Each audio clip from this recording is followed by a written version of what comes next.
2018년도 한 해도 하나님 안에서 기쁨을 누리시는 성도님들 다 되시기 바랍니다. 우리가 일상에서 쓰는 말들 가운데요, 흔히 이런 말들이 있습니다. 아파봐야 건강한 것이 얼마나 귀한 것인지를 알게 된다.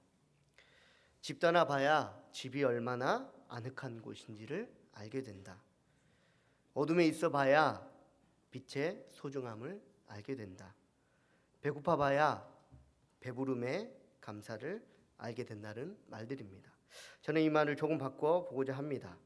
건강한 것은요, 원래 귀한 것이고, 내 집은 원래부터 아늑한 것이고, 빛은 원래부터 소중한 것이고, 배부름은 원래부터 감사한 것이라는 것입니다.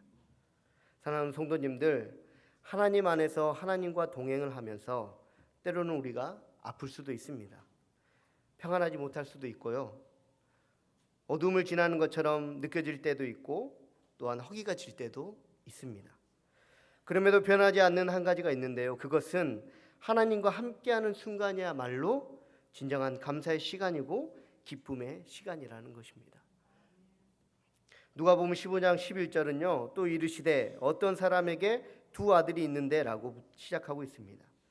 어떤 사람에게 두 아들이 있었는데요. 둘째 아들이 재산을 미리 상속받고자 하였고 아버지가 이를 허락해 주었다고 합니다. 재물을 가지고 먼 나라에 갔던 둘째 아들은 잘 살았으면 좋았겠지만 그렇지 못하고 허랑방탕하여 재산을 모두 허비해 버렸습니다. 그러자 그의 삶은 곧 궁핍하게 되었습니다.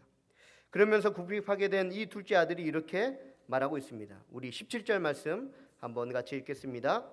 이에 스스로 돌이켜 이르되 내 아버지에게는 양식이 풍족한 품꾼이 얼마나 많은가 나는 여기서 주려 죽는구나. 아멘. 이 말씀에서 둘째 아들이 잃은 것은요, 재산이 아니라는 것을 우리는 잘 알 수 있습니다. 정말로 둘째 아들이 잃어버린 것은요, 바로 아버지였음을 우리는 성경을 통해 알 수 있다는 것입니다. 사랑하는 성도님들, 성경에서 말씀하듯이 하나님 아버지 집에는요, 섬김이 있습니다. 또 그리고 줄이지 않는 많은 양식이 있습니다. 이 둘째 아들은요, 아버지를 떠나고 나서야 비로소 이것들을 알았다는 것입니다. 재산이 있으면 더 잘 살고 재산이 있으면 더 행복할 줄 알았는데요, 내 행복이, 내 풍부함이 아버지에게 있었다는 사실을 아버지를 떠나고 나서야 이 둘째 아들이 알았다는 것입니다. 그리고 이 둘째 아들을 통하여서 하나님께서는 성도님들에게 더 나은 자리가 있는 것이 아니고 나와 함께 있는 이 자리가 곧 감사의 자리이고 기쁨의 자리라고 말씀하십니다. 하나님의 말씀에 아멘하시는 성도님들의 삶이 되시기를 바랍니다. 그렇다면 하나님 안에 있으면 저절로 감사할 수 있고 기뻐할 수 있을까요? 성도님들은 어떠십니까? 내가 하나님 안에 있으니까 늘 감사하고 기뻐하십니까? 성경은 우리에게 안타깝게도 아니라고 말씀하고 있습니다. 왜냐하면요, 이 아버지에게는 둘째 아들이 있는가 동시에 첫째 아들도 있었거든요. 그런데 아버지와 함께 있는 이 첫째 아들이 이러한 감사와 기쁨을 누리지 못한 채 살아가고 있다고 우리에게 성경은 말씀하고 계신다는 것입니다. 첫째 아들은요, 둘째 아들과 달리 자신의 몫을 아버지에게 요구하지도 않았을 뿐더러 아버지 곁을 떠나지 않는 사람이었습니다. 그리고 성실해서요, 집안일을 오랫동안 도맡아서 했습니다. 하지만 그 삶에 아버지와 함께함에도 감사가 없었다라는 것입니다. 기쁨이 없었다라는 것입니다. 오히려 화냄이 있고 시기가 있고 다쳐버린 마음이 있었다라는 것입니다. 왜 하나님 안에서 살아가는데 그 안에 기쁨과 감사가 없을 뿐만 아니라 왜 오히려 화냄이 있고 시기가 있고 다쳐버린 마음이 있을까요? 사랑하는 성도님들, 혹시 우리 안에 이런 마음이 있지 않은지 깊이 묵상해 봐야 할 것입니다. 삶 가운데 하나님과 함께 하심이 있고 그래서 삶 가운데 예배가 있음에도 정작 마음이 공허하며 기쁨과 감사가 없지는 않은지, 혹 그러하다면 오늘 하나님의 말씀에 귀 기울여서 깨닫는 은혜가 우리 가운데 있기를 소망합니다. 하나님께서는 분명히 우리에게 말씀하시는데요, 우리 31절 말씀 한번 같이 읽겠습니다. 아버지가 이르되 애 너는 항상 나와 함께 있으니 내 것이 다 내 것이로되. 아멘. 첫째 아들은요, 아버지와 함께 있었지만 아버지와 함께 한다는 것이 무슨 의미인지는 몰랐습니다.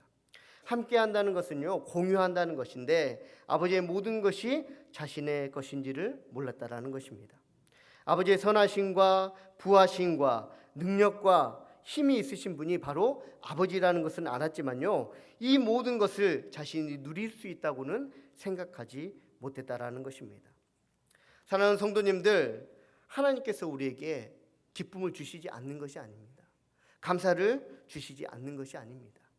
그저 우리가 누리지 못하며 살아가고 있다는 사실을 성도님들 기억하시기 바랍니다. 하나님께서는 이미 하나님과 함께 있다면 내 것이 다 내 것이라고 오늘 성경을 통해 분명하게 말씀하고 계시는 것입니다. 그래서 지금부터 하나님과 함께하는 것에도 만족하시고 또 하나님이 말씀하시는 내 것이 다 내 것이라는 말씀을 의지하는 성도님들의 삶이 되시기를 바랍니다. 그렇다면 내 것이 다 내 것이다라는 말씀을 의지하는 사람에게 어떠한 은혜가 있을까요? 오늘 성경은 세 가지로 우리에게 말씀하고 계시는데, 첫째는 노하지 않는 은혜가 그 가운데 있습니다. 우리 28절 말씀 한번 같이 읽겠습니다. 그가 노하여 들어가고자 하지 아니하거늘 아버지가 나와서 권한대. 아멘. 첫째 아들은요, 둘째 아들을 대하는 아버지의 모습에 화가 났습니다. 그래서 노했다고 성경 우리에게 말씀하고 계십니다. 그래서 둘째 아들이 있는 곳, 심지어 아버지가 있는 곳에 가지 않았다고 우리에게 말씀하고 계십니다. 성경은 우리에게 노하지 말아야 될 이유를 분명하게 얘기하시는데요, 왜 노하지 말아야 되냐면 화내는 것도 문제이지만 그 화냄으로 하나님을 찾지 않게 되고 하나님께 가까이 나아가지 못하게 되기 때문입니다. 성도님들, 내 마음에 분노가 있으면요, 내 마음에 화가 있으면요, 예배가 자유스럽게 드려지십니까? 내 마음 가운데 어떠한 막힘이 있으면 하나님을 예배하는데 그것과 상관없이 기쁨과 감사로 드리십니까? 오늘 성경은 우리에게 노하지 말라고 얘기하시는데, 그리고 노하지 않는 은혜가 내 것이 다 내 것이라고 말씀하시는 그 하나님의 말씀을 의지하는 사람들에게 주시겠다고 하시는데요, 왜 우리가 노하지 말아야 되냐면 우리가 노하는 순간, 화내는 순간 우리가 하나님 앞에 가까이 가지 않으려고 발버둥 친다라는 것입니다. 그래서 하나님을 거역하고 또 하나님의 뜻 안에 들어오려고 하지 않는 것이 우리 마음 가운데 있다라는 것입니다. 그래서 성경은요, 노하지 않는 은혜가 내 것이 다 내 것이라고 말씀하시는 그 하나님의 말씀을 의지하며 살아가는 사람들에게 주어진다고 분명하게 얘기하시면서 왜 우리가 노하지 말아야 되는지 또한 우리에게 이렇게 말씀하고 계시는 것입니다. 하나님께도 나아가지 못하면 어떻게 됩니까? 그것은 바로 죽음을 의미합니다. 구원자이신 하나님과요, 내가 멀리 떨어지면 떨어질수록요, 내 생명은 보장받지 못한다는 것입니다. 예수 그리스도를 통하여서 구원의 은혜를 베푸신 그 하나님 앞에 가까이 나아갈 때 우리가 진정한 기쁨과 감사를 누릴 뿐만 아니라 내 생명이 보존된다는 사실을 기억하시기 바랍니다. 성도님들, 우리가 화낼 수 있습니다. 노할 수 있습니다. 근데요, 우리가 그것에 하나님의 은혜를 구할 줄 알아야 된다는 것입니다. 그래서 이 노가 하나님 앞에 가까이 나아가는데 방해되지 않도록 늘 하나님께 간절한 마음으로 기도하시고 또한 이것들을 소원하시는 성도님들의 삶이 되시기 바랍니다. 두 번째, 하나님께서 주시는 은혜는요, 하나님의 마음을 헤아릴 줄 아는 은혜를 주십니다. 우리 32절 말씀 함께 읽겠습니다. 이 내 동생은 죽었다가 살아났으며 내가 잃었다가 얻었기로 우리가 즐거워하고 기뻐하는 것이 마땅하다 하니라. 아멘. 압살롬이 누구신지 아시죠? 네, 압살롬은 다윗의 아들입니다. 압살롬이요, 역모를 깨서 자신의 아버지 왕의 자리를 노렸습니다.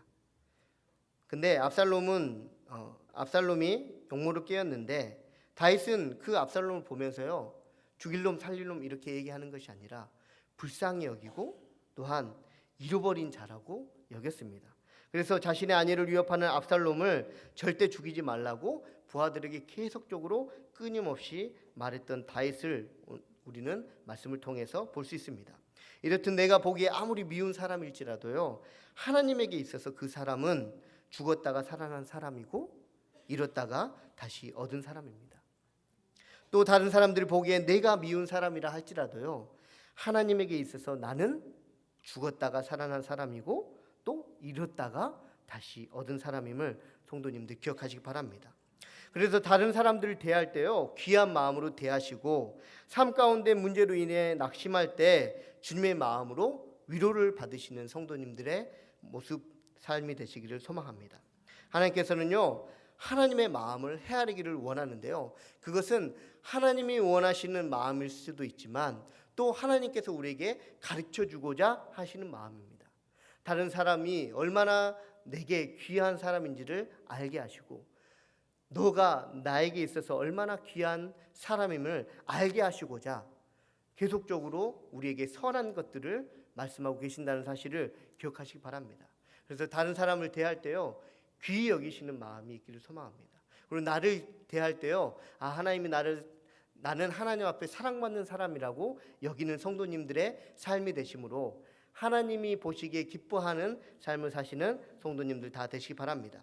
마지막으로 하나님께서 말씀하시는 것은요, 함께 기뻐하는 은혜가 있다라고 우리에게 말씀하고 계십니다. 우리 32절 말씀 함께 읽겠습니다. 이 동생은 죽었다가 살아났으며 내가 잃었다가 얻었기로 우리가 즐거워하고 기뻐하는 것이 마땅하다 하니라. 아멘. 창세기에는요, 요셉 이야기가 나옵니다. 요셉을 팔았던 형들이요, 아버지 야곱이 죽자 두려움에 사로잡혔을 때 창세기 50장 20절에서 21절은 이렇게 말씀하고 계십니다.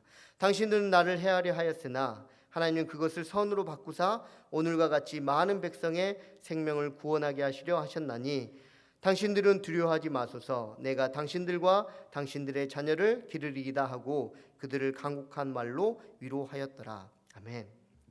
이 말씀에서요, 첫째 아들에게 아버지는요, 둘째 아들로 인한 기쁨의 몫이 내 것만이 아니라 우리의 몫이라고 얘기하고 있습니다. 지금 나의 어려움이요, 내 어려움으로 끝나지 않고 다른 사람의 회복을 위해서라면, 더 나아가 구원을 위해서라면 조금 어려움을 겪는다고 해도 괜찮지 않겠습니까? 조금 힘들어도 좀 참을 수 있지 않겠습니까? 이것이 단지 나의 어려움이고 나의 속상함에서 그치는 것이 아니라 누군가의 회복이고 누군가의 구원을 위한 나의 어려움이고 나의 속상함이라면 내가 조금 속상해도 괜찮지 않겠습니까? 내가 조금 어려워도 괜찮지 않겠습니까? 하나님께서는 오늘 이것을 우리에게 얘기하고 계신다는 겁니다. 나만 돌아오는 그 사람을 기뻐하는 것이 아니라 너도 기뻐할 수 있는 몫이 너에게 있다라고 우리에게 말씀하고 계십니다. 왜 그렇습니까? 내가 오래전에 잃어버렸던 자였고 죽었다가 살아난 사람이었기 때문입니다. 사랑하는 성도님들, 함께 기뻐하는 은혜가 성도님들 가운데 있기를 소망합니다. 그러기 위해서는요, 나의 어떤 어려움이 다른 사람의 유익을 위한 것이라면 좀 괜찮아하고자 하는 마음을 갖는 성도님들 되시기 바랍니다. 말씀을 마치도록 하겠습니다. 하나님께서는요, 하나님 안에 거하는 것이 곧 기쁨이고 감사라고 우리에게 말씀하시면서 더 우리가 한 가지 기억해야 될 것이 하나님과 함께하는 삶 가운데 주어지는 것이 내 것이 다 내 것이라는 말씀을 우리에게 주셨다고 얘기하고 있습니다. 그리고 이 말씀을 의지하는 사람에게 주시는 것은 노하지 않는 은혜를 주시고 하나님의 마음을 헤아릴 줄 아는 은혜를 주시고 함께하는 은혜를 주시는데 이것이 곧 하나님이 원하시는 말씀이고 그리고 나를 위한 말씀이고 다른 사람들을 위한 말씀이라는 사실을 성도님들 기억하시므로 늘 하나님 안에서 감사와 기쁨을 누리며 살아갈 수 있는 성도님들의 삶이 되시기 바랍니다. 기도하시겠습니다. 사랑의 하나님 아버지, 감사합니다.